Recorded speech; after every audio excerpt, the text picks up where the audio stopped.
व्यक्ति है वो अगर 4,000 रुपया कमाता है और 3,000 रुपया खर्च करता है, व्यय कर देता है, तो उसका बचत कितना होगा?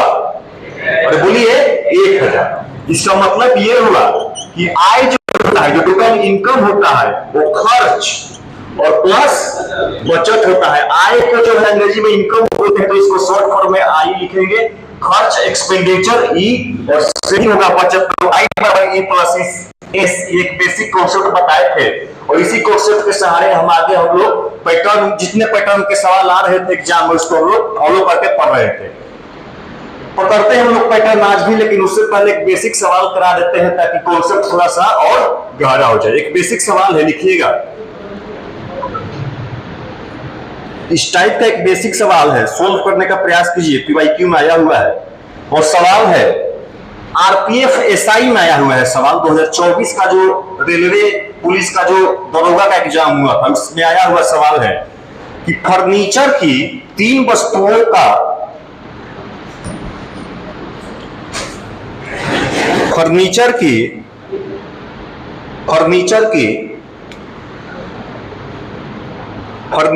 3 वस्तुओं का औसत मूल्य, फर्नीचर की 3 वस्तुओं का औसत मूल्य 15,885 रुपया है। फर्नीचर की 3 वस्तुओं का औसत मूल्य 15,885 रुपए है। 15,885 रुपए है। यदि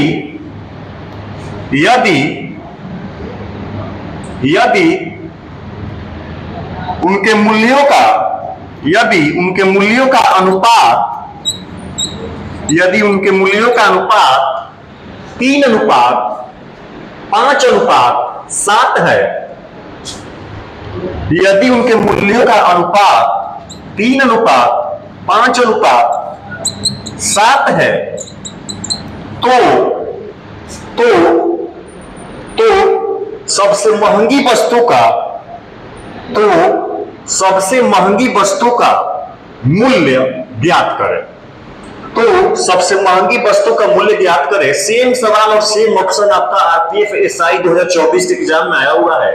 कीमत, आय और व्यय पे आधारित एक बेसिक सवाल है। इसको बनाने का आप लोग प्रयास कीजिए क्योंकि रेशियो का लगभग सारा बेसिक कॉन्सेप्ट हम आपको बहुत बढ़िया से डिटेल में सिखा चुके हैं।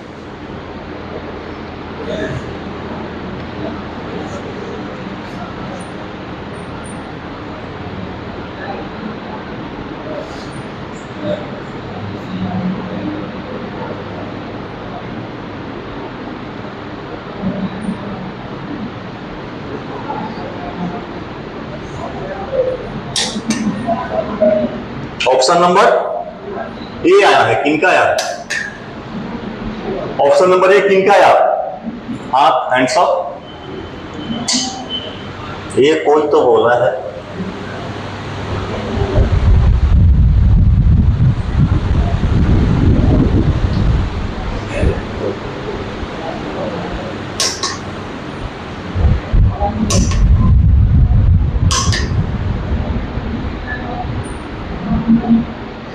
बेसिक सवाल है, प्रयास कीजिए बनाने का।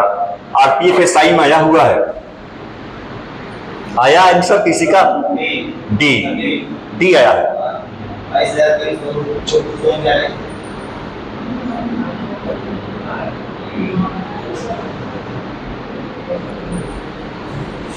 और किसी का? रिवीजन नहीं कर रहे हैं आप लोग का? रिवीजन कर रहे हैं? ज्योति प्रकाश आपका ज्योति नाम है, रिवीजन करते रहिए। रिवीजन नहीं करिएगा तो कोई दिक्कत हो जाएगा, समझ रहे हैं? देखिए, आइए देख लेते हैं इस बेसिक सवाल को। फर्नीचर का यानी कि जो भी है फर्नीचर लकड़ी को बोलते हैं, उसका 3 वस्तु है। उन तीनों वस्तुओं का जो औसत मूल्य है, एवरेज मूल्य है, वो कितना दिया हुआ है? 15,885। और उनके मूल्यों का अनुपात, जो 3 वस्तु है, मान लेते हैं कि पहला वस्तु, ये दूसरा वस्तु और ये तीसरा वस्तु, इन तीनों के मूल्य जो है, उन मूल्यों का अनुपात जो है वो 3:5:7 5:7 है कि नहीं है? यही लिखा है क्वेश्चन में। तो आप बताइए, हमने आपको बताया था कि यदि 2 या 2 से अधिक कितने भी वस्तुओं संख्या किसी का भी अनुपात दिया हुआ है, जैसे यहाँ पे 3 वस्तु का मूल्य का अनुपात दिया हुआ है, तो मान लें कि पहला जो वस्तु है उसका मूल्य 3x या 3 यूनिट, दूसरा वस्तु है उसका मूल्य जो है वो 5x या 5 यूनिट, और तीसरा जो वस्तु है उसका मूल्य जो होगा वो 7x या 7 यूनिट। तो आप बताइए, पहला का मूल्य 3 यूनिट, दूसरा का मूल्य 5 यूनिट और तीसरा का मूल्य 7 यूनिट। आपके सवाल में जो इन तीनों वस्तु है उसका औसत मूल्य कितना दिया है? 15,885। अच्छा, रुपया में 15,885 रुपया का औसत मूल्य है। जरा यूनिट में औसत मूल्य देखते हैं, तो औसत निकालने का तरीका क्या है? सबको जोड़ देंगे और जितना डाटा रहेगा उतना से भाग देंगे। आप बताइए, 1 2 3 सबको जोड़कर 3 से भाग देंगे। आप बताइए, 5 3 8 7 15, अब 15 में 3 से भाग देंगे तो 5, 15 में 3 से भाग देंगे तो 5, यानी कि 5 यूनिट का वैल्यू आपका आ गया कितना? 15,850। समझ में नहीं है आप लोग को? तो थोड़ा आप भी जो बोलिए उधर से जवाब दीजिए जो पूछ रहे हैं। तो 5 यूनिट का वैल्यू अगर 15,885 है तो सवाल में ऐसे क्या पूछा है? सबसे महंगा वस्तु। बताइए, सबसे महंगा वस्तु ये 7 यूनिट वाला है, यही है ना? तो अगर 5 यूनिट का वैल्यू आपको मिल गया और 7 यूनिट का वैल्यू आपको बता देना है, वही होगा आपका क्या आंसर। ठीक है? तो अगर 5 यूनिट का वैल्यू 15,885 है तो 1 यूनिट का वैल्यू निकालने के लिए हमें आपको बताया था कि केवल क्रॉस कटिंग नहीं करना है, सीधा सीधी कटिंग कर सकते हैं। जब भी ऐसा सिचुएशन आए तो आप इससे इसको कटा सकते हैं या इससे इसको कटा सकते हैं या इससे इसको कटा सकते हैं। केवल क्रॉस कटिंग से बचना है, आपका आंसर चला आएगा। आप अगर 5 से भाग दीजिएगा तो 15, एक बार में 5 3 8 5 7 35 3 और 3 5 35। 1 यूनिट का वैल्यू अगर 2177 है तो 7 से 2177 में गुना किया तो आपका जो है आंसर चला आएगा। और आपको दिखाई दे रहा है कि 749 यूनिट कितना होगा? 9, और एक ही ऑप्शन में आपका यूनिट डिजिट 9 था, तो option number D is the correct answer. बहुत बढ़िया आपका आंसर है ऑप्शन नंबर डी। नोट कीजिए, सवाल बनना चाहिए था आप लोगों से, लेकिन नहीं बना। बहुत बेसिक सवाल था। इतना कॉन्सेप्ट सिखाने के बाद रेशियो का ऐसा सवाल बन जाना चाहिए।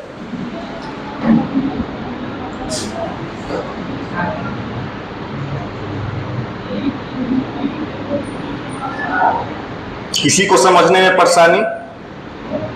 एनीबॉडी? लिविंग बॉडी या डेड बॉडी? कोई जो इस क्लासरूम में जिनको नहीं समझ में आया?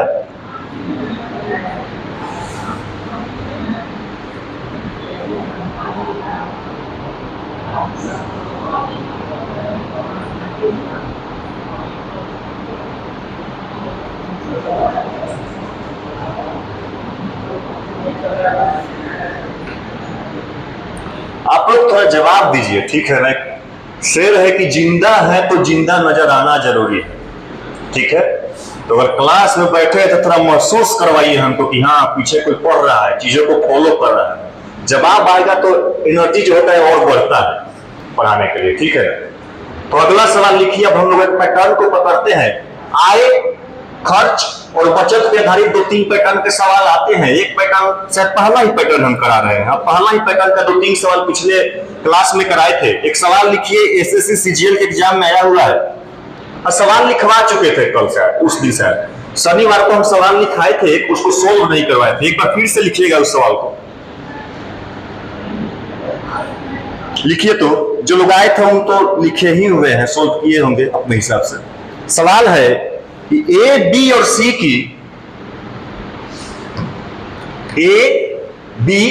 की आय का अनुपात, ए, बी और सी की आय का अनुपात, ए, बी और सी की आय का अनुपात 4:5:7 है। ए, बी और सी की आय का अनुपात 4:5:7 है। तथा उनके खर्च का अनुपात 7:8:9 है। तथा उनके खर्च का अनुपात 7:8:9 8:9 है। यदि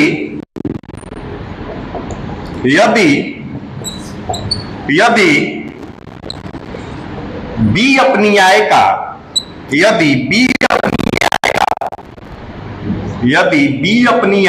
1/8 बचाता है, यदि बी अपनी आय का 1/8 बचाता है तो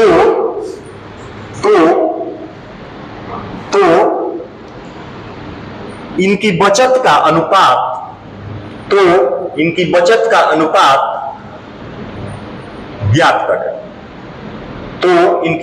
अनुपात ज्ञात करें। सवाल है, आइए पहले एक सवाल को समझ लेते हैं, तब इस पैटर्न पे 1-2 सवाल और देंगे, उसको बनाने का आप लोग प्रयास कीजिएगा। अच्छा आप बताइए, तो ये जो सवाल है, इस सवाल को ध्यान से समझिएगा। बहुत ऐसा नहीं है कि हम आसान सवाल एगो सिखा देंगे टाइप का 5-6 आसान सवाल देंगे, आप भी खुश हो जाइएगा, हम भी खुश हो जाएंगे, लेकिन इससे रिजल्ट होने वाला नहीं है। आप यहाँ आए हैं इसलिए नहीं कि हम आपको खुश करें। आप हमें जिस उम्मीद से देखते हैं इस मंच पे, हमारा कर्तव्य बनता है, हमारा ड्यूटी बनता है कि इस उम्मीद पे हम खरा उतरे, और उसके लिए जरूरी है कि हर टाइप के सवाल, ऐसे सवाल भी आपको सिखाया जाए जो एग्जाम में आता हो, ये नहीं कि केवल आपको हम खुश करके यहाँ से भेज दें। ठीक है, तो ये जो सवाल है, इस सवाल पे थोड़ा ये फोकस कीजिए। इस सवाल में जो है 3 व्यक्ति है, कौन कौन बोलिए? ए, बी और सी। ये जो 3 व्यक्ति है, इन तीनों व्यक्ति का आय का अनुपात दिया हुआ है। कितना दिया हुआ है?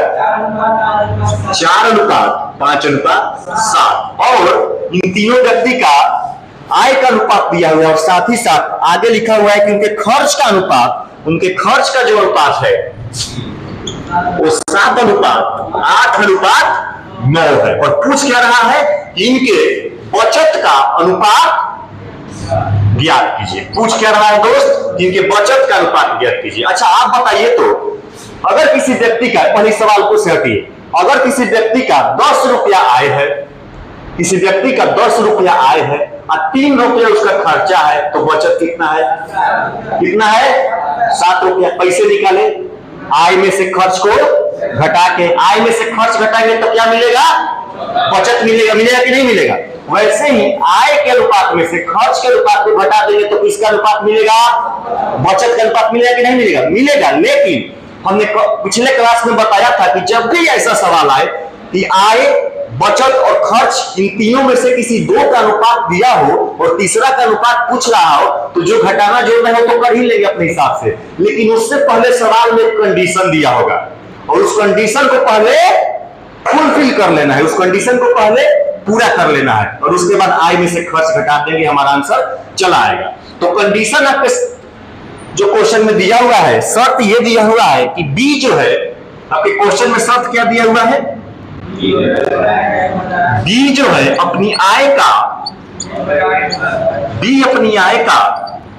1/8 क्या करता है? बचाता है।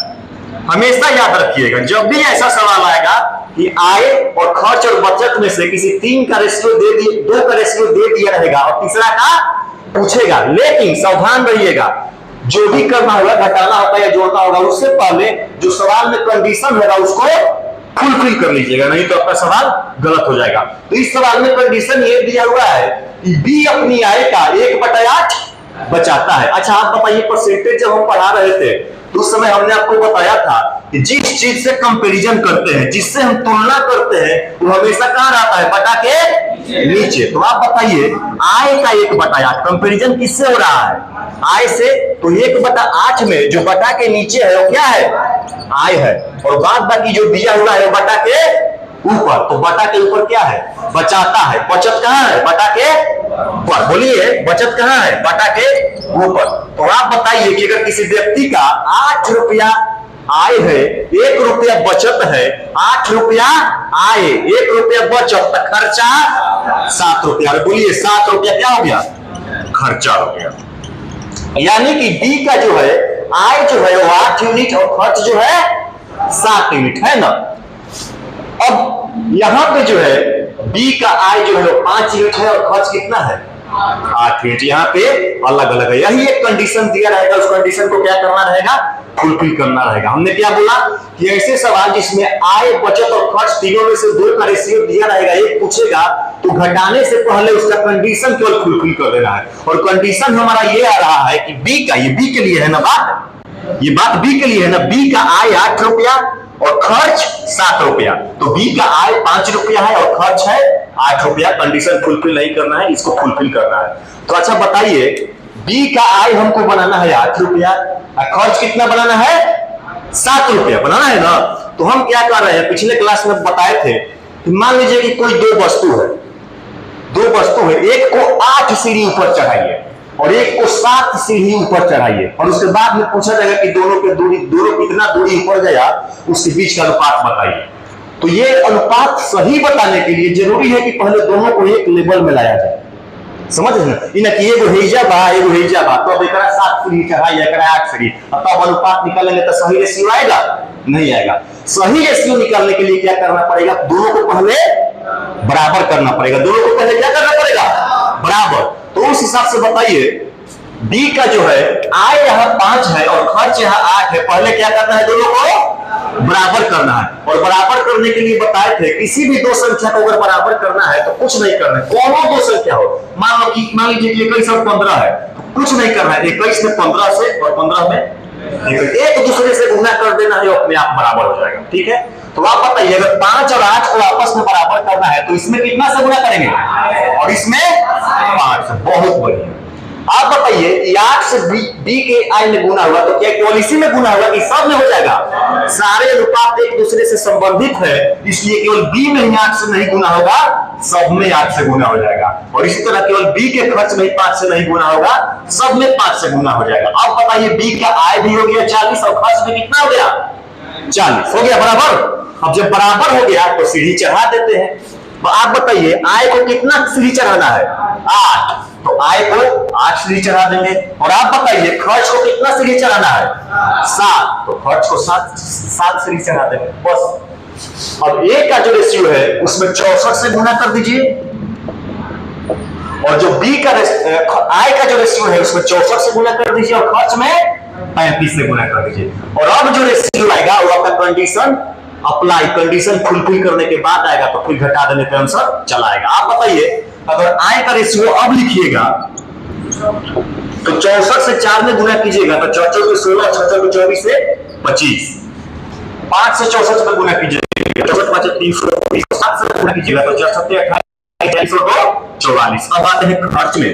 खर्च में जो है प्रत्येक अनुपात में कितना से गुना करना है, 35 से। तो 35 साथ है 5 साथ 35 और 3 हाथ में 3 साथ 21 और 3 24, 35 8 है 50 8 40 और 2 8 24 4 28। 35 से 9 में गुना करिएगा तो 350 में 35 घटाइए 300, 350 में 35 घटेगा 315, ठीक। ये जो आया खर्च का जो रेशियो आया वो आपका क्या आया, कंडीशन फुलफिल करने के बाद। कब आया, कंडीशन फुलफिल करने के बाद। और जब कंडीशन फुलफिल कर दिए तो आय में से खर्च घटाएंगे तो क्या मिलेगा, रेशियो निकाल दीजिए, 6 में से 5 गया 1, 5 में से 4 गया 1, 11।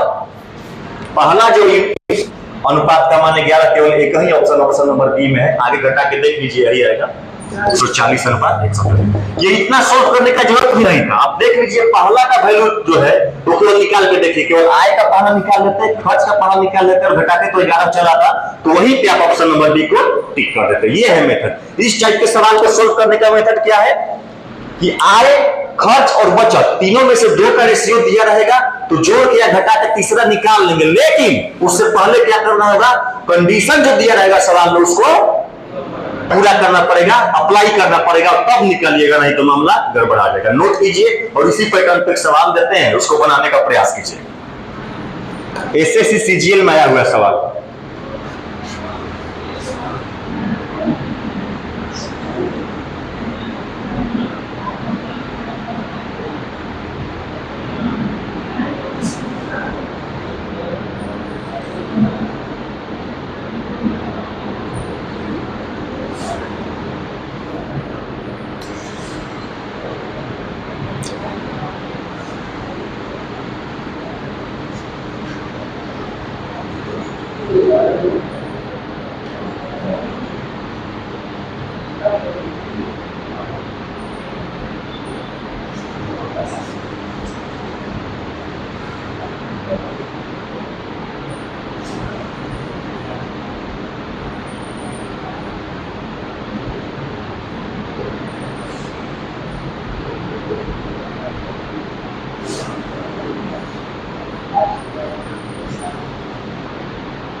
नोट कर लिए? देखिए अभी जो है पिछले 3-4 एग्जाम से देख रहे हैं, लेकिन अभी जो फिलहाल 27 मई को बिहार दरोगा का मेंस का एग्जाम हुआ है, उसमें क्या देख रहे हैं कि 70% या 75% से ज्यादा क्वेश्चन, जैसे 10 में 7 क्वेश्चन या 8 क्वेश्चन हमको लग रहा है कि स्टेटमेंट एंड कंक्लूजन बेस्ड पे आ रहा है। समझ रहे हैं ना? उसमें एक स्टेटमेंट दे दे रहा है, चाहे 2 स्टेटमेंट दे दे रहा है, और पूछ रहा है कि ऑप्शन में 4 में दे रहा है कि दोनों सही है, कोई एक सही है, कोई एक सही है, या दोनों में से कोई नहीं सही है। या एक और टाइप का सवाल दे रहा है कि अवधारणा दे रहा है, एजम्पशन दे रहा है, और उस पर कथन तर्क लिख रहा है, और ऑप्शन में दे रहा है कि ए और आर दोनों सही है, या तो ए या दोनों में से कोई एक, मतलब ऐसा सवाल दे रहा है। तो ऐसा सवाल जो है वो बैंक के सिलेबस में है। ऐसा सवाल वही लोग सोल्व कर पाएंगे जिनका कॉन्सेप्ट बहुत ही ज्यादा क्लियर हो, एकदम डीप और एकदम क्रिस्टल क्लियर कॉन्सेप्ट हो। समझ रहे हैं? तो इसके लिए हम क्या करेंगे, जैसे मैंने आपको बोला था कि रेशियो एंड प्रोपोर्शन का टेस्ट लेंगे चैप्टर खत्म होने के बाद। तो जब रेशियो एंड प्रोपोर्शन का हम टेस्ट लेंगे तो उसमें अगर 30 क्वेश्चन देंगे 1 घंटा में सोल्व करने के लिए, तो 10 से 15 क्वेश्चन उसमें आप मान लीजिए कि वो स्टेटमेंट एंड कंक्लूजन बेस्ड पे होगा। ठीक है, क्योंकि पैटर्न क्या है वो चेंज हो रहा है। साथ ही साथ बिहार के सारे एग्जाम, जैसे बिहार एसएससी हो गया, बिहार दरोगा, बीपीएससी, टीआई जो भी है, इस चीज को ध्यान में रखते हुए अगले 1 महीने में हम क्या कर रहे हैं, प्रैक्टिस सेट का व्यवस्था कर रहे हैं। 25 क्वेश्चन मैथ का और 25 क्वेश्चन रीजनिंग का शाम में प्रैक्टिस सेट होगा। और उसमें क्या होगा, क्योंकि 1 महीना क्यों बोल रहे हैं, हमारा मतलब ये नहीं कि आपको बजा दे, हम शुरू से ही बोल रहे हैं कि आपको हम बजाने के लिए नहीं करें। ठीक है ना? समय लगेगा। समय क्यों लगेगा? क्योंकि पीवाईक्यू में है ही नहीं question statement and conclusion based नहीं है, क्योंकि 2-4 एग्जाम से तो पूछना ही प्रारंभ किया है। तो ऐसा कोई सवाल क्या करना पड़ रहा है, बनाना पड़ रहा है, खुद से फॉर्म करना पड़ रहा है, बनाना पड़ रहा है, तो उसमें थोड़ा सा समय लगेगा। समझ रहे? और वही समय के चलते अभी हम 1 महीना का समय लिए हैं ताकि वैसा सवाल को हम क्या करें, बना। हालांकि सैटरडे और संडे 2 दिन तो देख रहे हैं कि अभी इसी वीक से अगला वीक से शुरू कर देंगे हम प्रैक्टिस सेट। ठीक है ना? 25 को मैथ का और 25 को रीजनिंग का, और उसमें अधिकतर क्वेश्चन लगभग 50% कम से कम क्वेश्चन जो रहेगा कैसा रहेगा, स्टेटमेंट एंड कंक्लूजन बेस्ड। उसमें थोड़ा सा समय इसलिए लग रहा है क्योंकि वैसा क्वेश्चन हमको खुद से बनाना पड़ रहा है। ऐसा नहीं कि हर बारी में आया पूछो जो चीज मत आलतू फालतू दे रही है, नहीं, जो भी देंगे आपको बेस्ट देंगे। हम बोलते कम है और डिलीवर ज्यादा करते हैं। बहुत सारी चीजें हैं जो लगी है कतार में, बहुत सारे ऐसे तरीके हैं जो कतार में लगे हैं, जिनको एक करके स्टेप बाय स्टेप आपके सामने रखेंगे, जो आपको रिजल्ट तक पहुंचाने में मदद करेगा। एकदम नवीनतम पैटर्न पर सभी पीएससी सेट का पेपर मंगाए हैं। हम सारा एग्जाम एनालिसिस करते रहते हैं, एकदम डे बाय डे, आज तक हम अपडेट रहते हैं। ठीक है ना?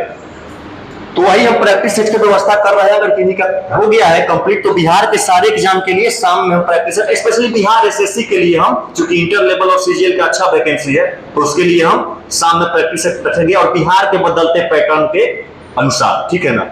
अब होता क्या है कि मान लीजिए कि हम मेहनत कर रहे हैं, ठीक है ना, तो उधर से अगर उसी हिसाब से फीडबैक नहीं मिलता है तो थोड़ा सा मन छोटा हो जाता है। समझ रहे हैं? अगर मेहनत कर रहे हैं और फीडबैक तगड़ा मिलता है तो और हौसला आता है अंदर से मेहनत करने का। समझ रहे हैं? जैसे अभी पढ़ा रहे हैं हम, उधर से लग रहा है कि आवाज ही नहीं आ रहा है, तो मन करता है कि आवाज आना चाहिए एकदम उधर से, एनर्जेटिक आवाज लगे कि क्लास में कोई जिंदा लोग है, लेकिन सब लोग मिटते पाए गए हैं क्लास में। ठीक है ना? ठीक है ना? तो क्लास में आप लोग कहां पे 320 माइनस 280 40 होगा। ठीक है, उतना आप लोग समझदार है, समझ लीजिए अपने से। ठीक है, हम इंसान है, मशीन थोड़े है कैलकुलेट सब सही लिख देंगे। वही बोल रहे हैं कि देखिए सारी चीजें मेहनत करके लाई जाती है। अगर फीडबैक बढ़िया रहेगा तो और भी बहुत बढ़िया बढ़िया चीजें, एकदम क्वालिटी वाली चीजें बेस्ट तरीके से आपके सामने रखा जाएगा। अब इसका हम सोच रहे हैं प्रैक्टिस सेट का।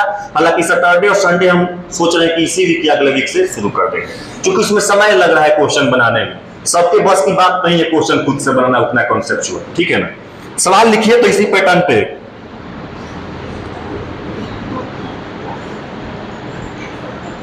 सवाल है कि ए, बी और सी की ए, बी और सी की आय का अनुपात, ए, बी और सी के आय का अनुपात, ए, बी और सी के आय का अनुपात, ए, बी और सी के आय का अनुपात 5:7:4 है। 5:7:4 है। Full stop. उनके खर्च का अनुपात 6:5:3 है।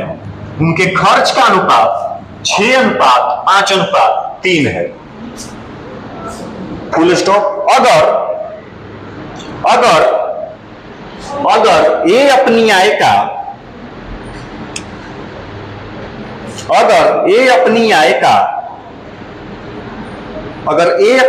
का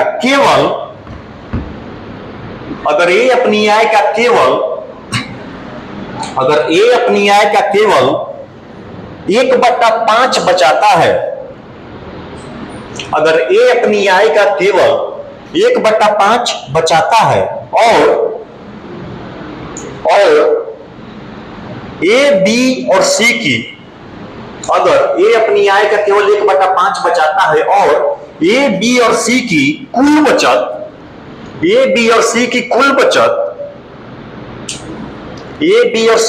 बचत 8,000 रुपया है, 8,000 रुपया है, तो उनकी व्यक्तिगत बचत ज्ञात कीजिए।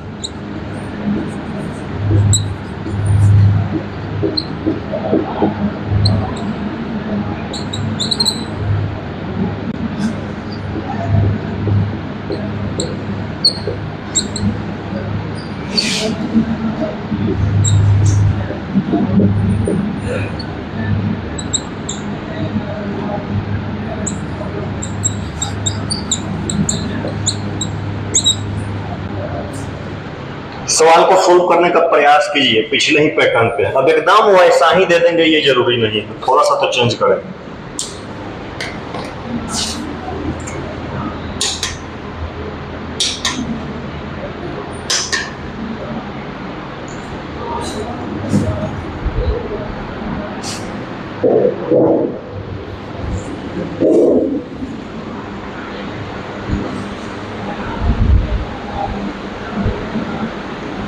क्लास में एक नया रूल लगाएंगे, जो भी लोग दोस्त हैं उनको एक साथ नहीं बैठने दिया जाएगा, क्योंकि बतियाते ज्यादा है और सुनते कम है। अरे दिन भर तो बतियाना है, बतियाते बतियाते कितना बतियाते हैं आप लोग, मन नहीं थकता। रात भर बतियाना है, सुबह उठते उठते क्लास में आना है तो बतियाना है।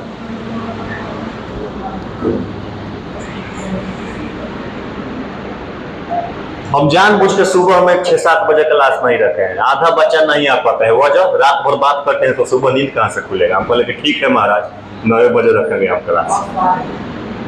हाँ 9 बजे आ जा रहे हैं लोग, नींद खुल जाए। लेकिन यहाँ भी देख रहे हैं अधिकतर लोग भकुआइले आ रहे हैं, सुबह हो गया और वो सुबह में भी गुड मॉर्निंग बोलना बाकी रह जा रहा है। कई लोग क्लास में आके गुड मॉर्निंग बोल रहे हैं। अरे बोल दीजिए कि 9 से 10 क्लास रहता है उसके। अच्छा ये अभी क्लास में आके गुड मॉर्निंग आप बोले हैं, आप क्लास में आके गुड मॉर्निंग बोले हैं? वो तो बोल रहे हैं, किसी को बोले हैं सर? नहीं बोले हैं। और 5 गो इंस्टाग्राम आईडी वाला हो आज नहीं आए का? ये महाराज उनकर 5 गो आईडी है, हम तो ये सोन के डिस्प्रेशन में चल जाएंगे। गांव पे गया है, जब उनको 5 गो आईडी बनाने की जरूरत है तो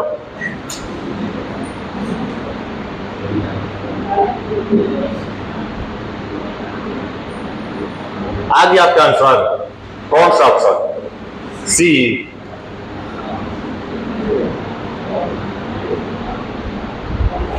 अरे इसमें देखिए ना, थोड़ा आप लोग दिमाग लगाइए। जो सेक्शनल टाइमिंग आया है 15 मिनट में 25 सवाल करने का, हाँ तो वो अगर पूरा सवाल को सोल्व करने जाइएगा तो नहीं होगा सोल्व। इसमें देखिए तो ऑप्शन को एक बार देखिए। हाँ ठीक है, देखिए सी है, देख लेंगे हम, बनेगा तो जो भी आंसर आएगा। हम सवाल को सोल्व करके पहले से नहीं आते बाबू। इसमें जो भी ऑप्शन है उसमें पहला का जो हिस्सा है बचत है, वो तीनों ऑप्शन में अलग अलग है। तो केवल पहला का भी व्यक्तिगत बचत याद कर लीजिएगा तो आपका काम क्या हो जाएगा? हो जाएगा। समझ रहे इस बात को? ऐसे क्या है कि सवाल सीधे जो बनाने का समय होगा आधा लगेगा। इसमें देखिए पहला जो व्यक्ति है ये होगा, शायद उसका बचत इसमें 600 है, इसमें 800 है और इसमें 1200 और इसमें तो नॉन ऑफ दीज है। तो केवल पहला का भी निकाल लीजिएगा तो आपका काम हो जाएगा।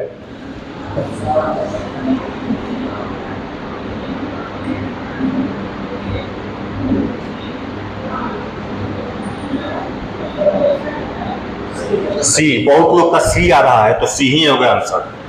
देख लेते हैं एक बार हम लोग इस सवाल को सोल्व करके।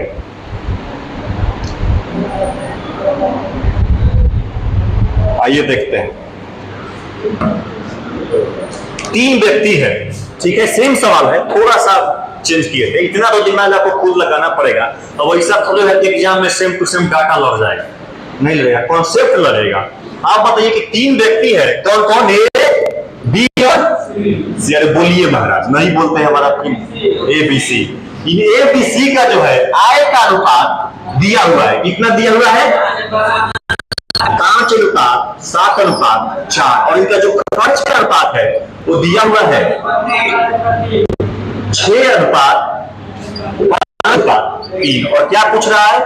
बचत, प्रत्येक का व्यक्तिगत बचत। अच्छा आप बताइए तो अगर आय दिया हुआ है, खर्च दिया हुआ है, तो आय में से खर्च को घटाएंगे तो क्या मिलेगा?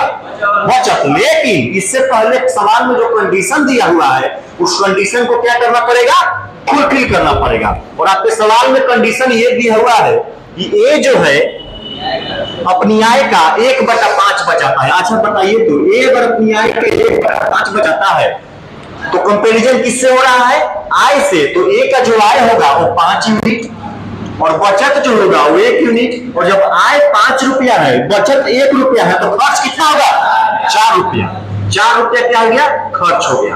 तो आय ए का 5 और खर्च 4। आय तो 5 है लेकिन खर्च 6 है। क्या करना पड़ेगा? 5 और 4 करना पड़ेगा।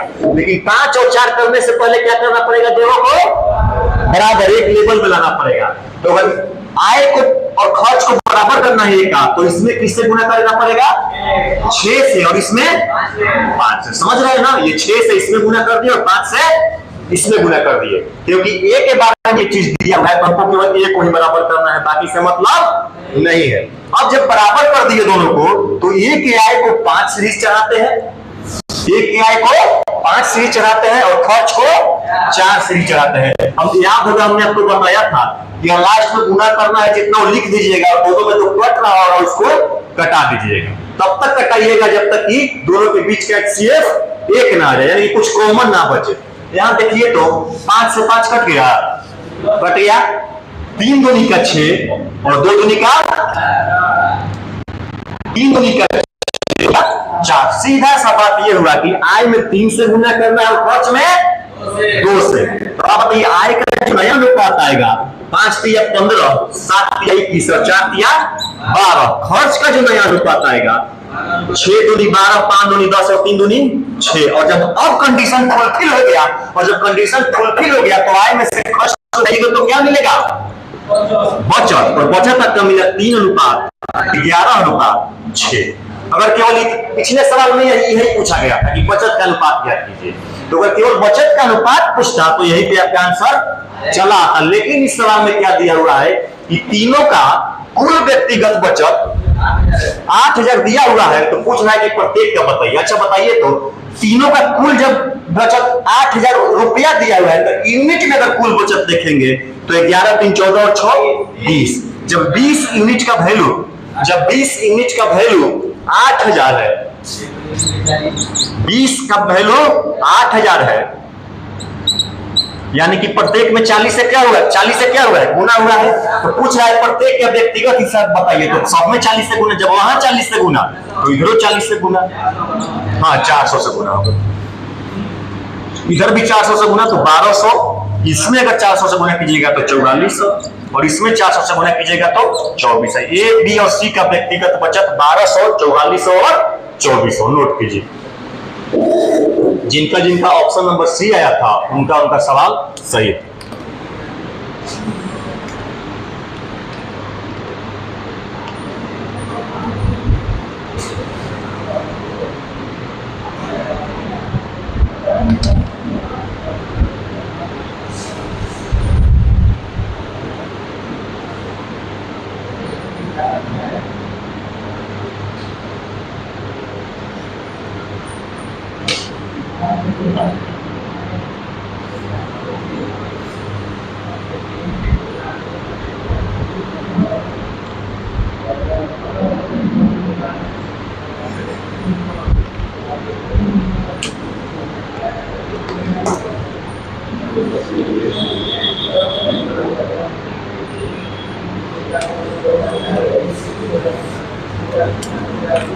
क्या कोई डाउट है?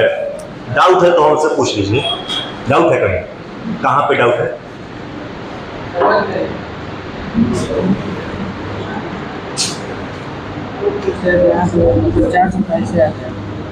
क्या बोल रहे हैं? 400 कैसे आ गया? आप बताइए। ए, बी और सी का जो कुल बचत है वो कितना दिया हुआ है? 8,000। और बचत जब यूनिट में टोटल ऐड कर रहे हैं तो 11 3 14 6 20, तो ये यूनिट में कुल बचत है और ये रुपया में कुल बचत है। हाँ, तो अगर 20 यूनिट का वैल्यू 8,000 दिया हुआ है, 20 में 400 से गुना कीजिएगा तब ना 8,000 आएगा। अच्छा, मतलब अपने हिसाब से। हाँ, 20 यूनिट का वैल्यू 8,000 है। इसका मतलब क्या हुआ कि एक यूनिट का वैल्यू कितना आएगा आपका? कटा के देखिए तो 400 आएगा कि नहीं आएगा। और जब एक यूनिट का वैल्यू 400 आएगा तो 3 यूनिट का वैल्यू 34, और 11 यूनिट का वैल्यू 11 चौक, और 6 यूनिट का वैल्यू 6 चौक 14। अब कोई दिक्कत? अभी दिक्कत एकदम पूछ लीजिए कहीं पे डाउट हो तो, ठीक है। हम तो कितना दिन से बोल रहे हैं, भूख रहे हैं कि जो कॉन्सेप्ट पढ़ा दिए या जो टाइप पढ़ा दिए उस टाइप से कोई भी सवाल ग्रुप डी से लेकर यूपीएससी सीसेट तक कहीं का भी सवाल, किसी से भी सवाल आप लोग प्रैक्टिस कीजिए और प्रैक्टिस करके आके पूछिए। कहाँ कोई पूछ रहा है? पढ़ाने के लिए आदमी तैयार है, पढ़ने के लिए आप तैयार है नहीं? हाँ सही तो बोल रहे हैं, नहीं तैयार है। कहाँ एक दिन आके पूछे ऑफिस में? हाँ नहीं ना पढ़ रहे हैं, प्रैक्टिस नहीं ना किए हैं। सही बात है, ऐसे नहीं ना काम चलेगा। फिर कहिए कि मास्टर गलत पढ़ाता है। मास्टर बार बार बोल रहा है कि रेगुलर क्लास सब रिवीजन कीजिए तभी रिजल्ट होगा, नहीं तो रिटर्न हो जाइएगा यहाँ से। 4 गुवार के इर्द गिर्द घूम जाएगा जिंदगी। 5वां याद से हमारा नाम है राहुल सर। 5 गुवार में जिंदगी तमाम तहस नहस।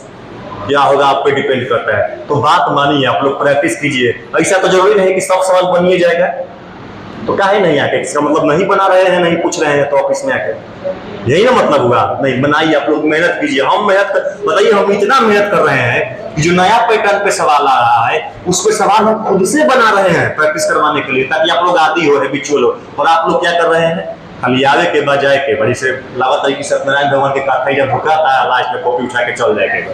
वैसे काम थोड़ी है। चलिए सवाल लिखिए, लास्ट सवाल इस पैटर्न पे लिखिए।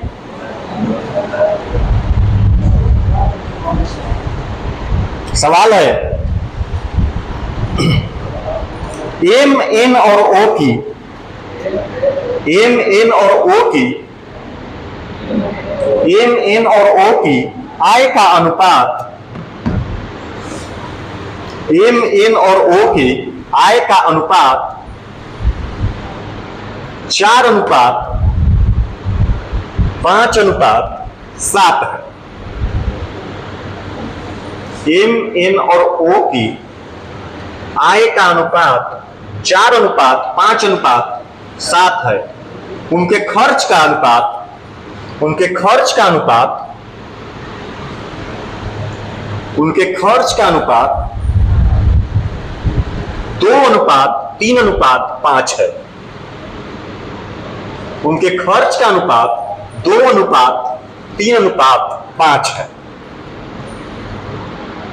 Full stop. यदि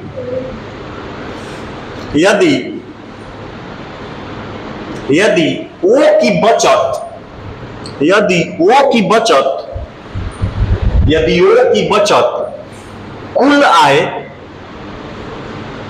कुल आय यदि ओ की बचत कुल आय 9450 रुपया में से, यदि ओ की बचत कुल आय 9450 रुपया में से 450 रुपया है, यदि ओ की बचत कुल आय 9450 रुपया में से 450 रुपया है, तो एम और एन की बचत का अनुपात ज्ञात कीजिए।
एक ही क्वेश्चन बनाए में लोग थाक जाता, लगता कि ढेर आदमी जब बंटवारा कर ले तू एजा ले बनावो और बाद हम एजा से बना के शुरू कर।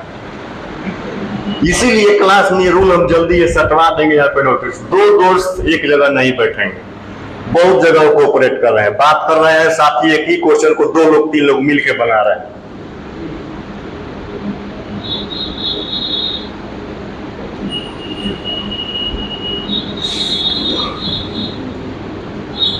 कुणाल कुमार, इतना क्लास आप गैप क्यों कर रहे हैं? तबीयत खराब था? अच्छा बताइए। नहीं ठीक है, तबीयत खराब था तो 1 घंटा एकदम सीरियस थे, पानी चल रहा था, ये मर गए, कोची हो गई है, गर्मी लग रहा था तो ज्यादा काहे बतिया रहे कोन आसानी में घुस के? गर्मी आऊ कहाँ लगेगा? बतियाने के फेरा में आदमी बाथरूम में चल जाएगा, ये गर्मी में एकदम आए तो गर्मी नहीं लगेगा? बताइए, तब तो गर्मी लगी ना जाएगा।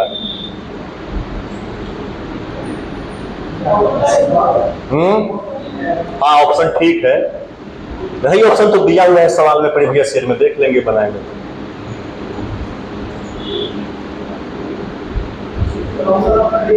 हाँ डी आ गया उनका, देखिए ऑप्शन तो ठीक है। एक घड़ी पढ़े में 1 घंटा आदमी डिसरेगुलर हो जाता है, जब यह ना पढ़ाई हुई तो 8 घंटा 10 घंटा 12 घंटा जब रोज ड्यूटी करे पड़ी, तब यह घामा में चाहे खड़ा होकर के न हो, अगर शिक्षा नहीं रहा पास में, मतलब उस शिक्षा का यूज नहीं किया आप बढ़िया से, तो उसका क्या फायदा होगा? फिर वही काम करना पड़ेगा जिससे शिक्षा का कोई लेना देना नहीं है। 8 घंटा 10 घंटा 12 घंटा जब इसी धूप में काम करना पड़ेगा, तब आप कैसे कहिएगा कि हमारा तबीयत ठीक है? और उसमें मजबूरी है रेगुलर करना। अभी आप समझ रहे हैं कि ये क्या मजबूरी है, झूठो के 1 घंटा मचरवा भूकबे लो करी ना जाए तो क्या हो जाए, इनो बड़ी पता चल जाएगा। न चाहते हुए भी आपको रेगुलर रहना पड़ेगा। इसीलिए हम बोलते हैं कि स्टूडेंट ही एक ऐसा समाज है जो सबसे ज्यादा डिसिप्लिन का बात करता है, और सबसे ज्यादा अनडिसिप्लिन यही समाज है। आपसे बहुत ज्यादा रेगुलर एक मजदूर है जो रोज 6 बजे सुबह काम पे चले जाता है और आपसे ज्यादा मेहनत करता है। आप एसी के नीचे बैठ के पढ़ नहीं पा रहे हैं 4 घंटा, 8 घंटा धूप में काम करना पड़ेगा, तब दिमागे होश में चल आएगा।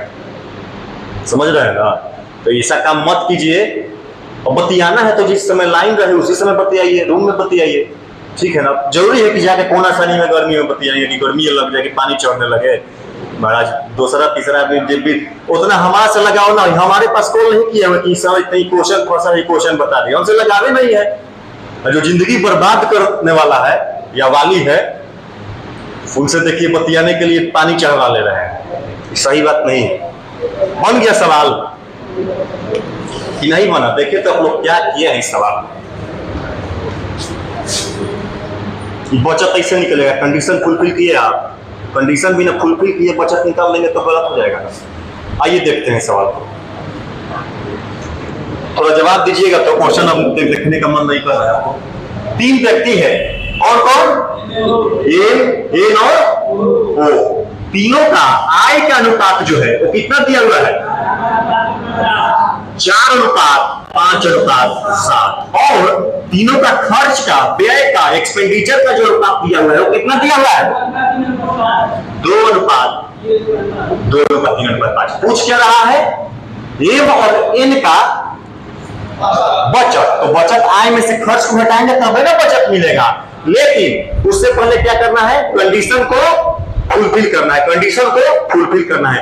कंडीशन आपके सवाल में ये दिया हुआ है कि वो जो है वो का बचत जो है वो का जो बचत है उसके कुल आय, उसका कुल आय 9450 रुपया का कितना है? 450 रुपया। यही तो कंडीशन दिया हुआ है, यही पे आप लोग तब से गड़बड़ाए थे। आप बताइए कंपैरिजन ओ का बचत का कंपैरिजन किससे हो रहा है? आय से। आय का कुल बचत यानी कि कंपैरिजन आय से। तो आय कहां रहेगा? बता के नीचे और बचत ऊपर। अब इसको फ्रैक्शन में लाते हैं तो 1 0 से 1 0 कटेगा, 45 से कटाइएगा तो 45 गुना 90 और एक बार में 45, यानी कि ओ का जो बचत है उसके आय के कंपैरिजन में वो 1/21। तो आप बताइए आय अगर 21 रुपया है, बचत अगर 1 रुपया है तो खर्च 20 रुपया। बहुत बढ़िया, खर्च जो होगा वो 20 रुपया है। बस अब यही तो करना है। ओ का जो है आय को 21 कर देना है और खर्च को, अच्छा यहाँ पे हमको दिखाई दे रहा है कि अगर 7 में 3 से गुना कर दीजिएगा तो आय कितना हो जाएगा?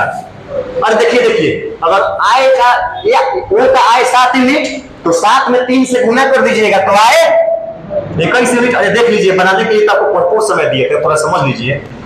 आय 21 यूनिट होना चाहिए, तो यहाँ पे बराबर करना ठीक है, लेकिन दिमाग लग गया। अगर 7 में 3 से गुना करेंगे तो वो आय कितना हो जाएगा? 21। और खर्च जो है वो का 5 है, तो 5 से 4 में गुना करेंगे तो खर्च कितना हो जाएगा? 20। तो आप बताइए कि 3 से गुना अगर इसमें होगा तो सब में होगा, और 4 से गुना अगर इसमें होगा तो सब में होगा। अब जो आय और खर्च का अनुपात आया था नया, वो 4:12, 5:15 और 7:21, और खर्च का जो अनुपात आ रहा है नया 2 चौके 8, 3 चौके 12 और 3 5 15। किसका?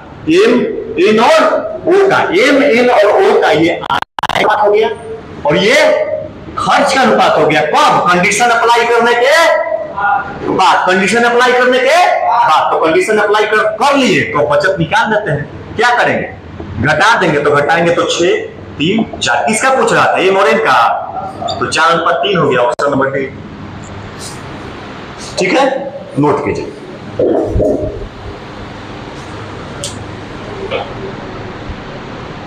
अभी डिजिटल बोर्ड को बहुत जल्द से जल्द लगाने का प्रयास किया जा रहा है। अगस्त तक तो कंफर्म है कि लग जाएगा, जब लग जाएगा तो रीजनिंग का भी बैच ला देंगे। ठीक है, क्या कोई दिक्कत है समझने में?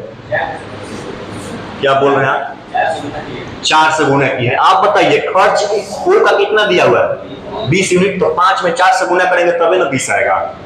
समझ गए? नहीं तो आप वैसे ही बना सकते हैं, बराबर करके और फिर तीनों 21 और 20 से गुना करना पड़ता। समझ रहे हैं ना?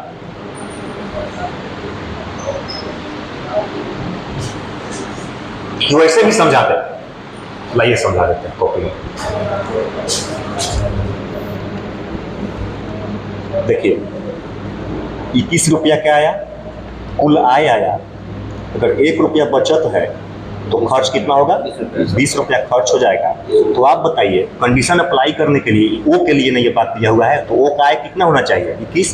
यही आय डायरेक्ट यहाँ पे सत्य किया 21 कर दिए, और जब 3 से इसमें गुना करिएगा तो पूरा में, और खर्च को 20 से यहीं पे डायरेक्ट कर दिए। वही उस समय हम समझा रहे थे तो आप लिख रहे थे, इसीलिए बोले थे कि बनाने के लिए हम भरपूर समय देंगे। अगर बेसिक से जाइएगा इस सवाल में, बेसिक से भी आपको बता देते हैं, तो सबसे पहले क्या करना पड़ेगा? ओ का जो आय है और खर्च को बराबर करना पड़ेगा, और बराबर करने के लिए यहाँ 5 से और यहाँ 7 से। उसके बाद आय को 21 से ही ले जाइएगा और खर्च को 20 से ही। आप कटाइए तो 5 का 20 और 7 दिया, 20 आ गया 3 4। समझ गए? ठीक है।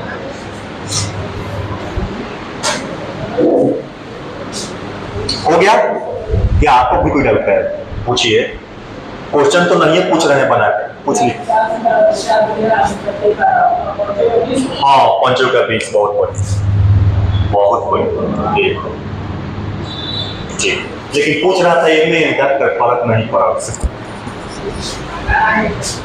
ठीक है, तो कल एक या 2 पैटर्न और है इस टाइप में, उसके बाद हम लोग टाइप 4 की ओर बढ़ेंगे, क्वाइंस बेस्ट की ओर।